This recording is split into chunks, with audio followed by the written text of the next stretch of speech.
ನೀವು ಹಿಂದಿನ ಕಾಲದಲ್ಲಿ ಒಂದು 50 ವರ್ಷದ ಹಿಂದೆ ರಸ್ತೆಗಳಲ್ಲಿ ಎತ್ತಿನ ಗಾಡಿಯಲ್ಲೋ ಅಥವಾ ನಡ್ಕೊಂಡು ಓಡಾಡ್ತಾ ಇದ್ರೆ ಚೂರಿ ಚಾಕು ಬಂದೂಕುಗಳಿಂದ ನಿಮ್ಮನ್ನ ದರೋಡೆ ಮಾಡ್ತಾ ಇದ್ರು. ಇವತ್ತು ಆ ಥರದ್ದು ಪರಿಸ್ಥಿತಿ ಇಲ್ಲ. ನಿಮ್ಮ ಹತ್ರ 100 ಕೋಟಿ 500 ಕೋಟಿ ಏನಾದರೂ ದುಡ್ಡಿದ್ರೆ ನೀವು ಒಂದು 100 ಕಿಲೋಮೀಟ್ರ್ ರಸ್ತೆನ ತೆಗೆದುಕೊಂಡು ಈ ರೀತಿ ನೋಡಿ ಟೋಲ್ ಸಂಗ್ರಹ ಲೀಗಲ್ ಆಗಿ ಫಾಸ್ಟ್ ಟ್ಯಾಗ್ ಮೂಲಕನೇ ದರೋಡೆ ಮಾಡ್ಬೋದು. ಇದು ಲೀಗಲ್ ಆದ ದರೋಡೆ.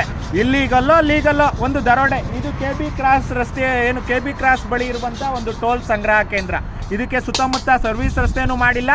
ಈ ರೋಡು ಸಂಪೂರ್ಣವಾಗಿ ಇನ್ನೂ ರಸ್ತೆ ಪೂರ್ಣನೇಗೊಂಡಿಲ್ಲ. ಇಲ್ಲಿನ ಎಲ್ಲ MP MLAಗಳು ಮತ್ತು ಎಲ್ಲ ಅಧಿಕಾರಿ ವರ್ಗದವರು ಎಲ್ಲರೂ ಸೇರಿ ದರೋಡೆ ಮಾಡ್ತಾ ಇರುವಂಥ ಪರಿಸ್ಥಿತಿ ಇಲ್ಲಿ ನಿರ್ಮಾಣ ಆಗಿದೆ. ಇದೇ ರೀತಿ ಸರ್ಕಾರದವರು ಇಡೀ ರಾಜ್ಯದಾದ್ಯಂತ ದರೋಡೆ ಹೊಡಿತಾನೇ ಇದ್ದಾರೆ. ಇವು ಎಂದಿಗೂ ಕೊನೆ ಆಗಲ್ಲ. 50 ವರ್ಷ ಆಗ್ಬೋದು, 100 ವರ್ಷನೇ ಆಗ್ಬೋದು. ನಾವೆಲ್ಲಿವರೆಗೆ ಸರ್ಕಾರದಿಂದ ಉತ್ತಮ ರಸ್ತೆಗಳನ್ನ ನಿರ್ಮಾಣ ಮಾಡಿ ನಮ್ಮ ಹತ್ರ ಟೋಲ್ ಸಂಗ್ರಹ ಮಾಡಬೇಡಿ, ನಾವು ತೆರಿಗೆ ಕಟ್ತಾ ಇದ್ದೀವಲ್ವಾ ಅಥವಾ ರೋಡ್ ಟ್ಯಾಕ್ಸ್ ಕಟ್ತಾ ಇದ್ದೀವಲ್ವಾ ಅಂತ ಕೇಳಲ್ವೋ ಅಲ್ಲಿವರೆಗೂ ಈ ದರೋಡೆ ನಡೀತಾನೆ ಇರುತ್ತೆ. ಈಗ ಚುನಾವಣೆ ಬರ್ತಾ ಇದೆ.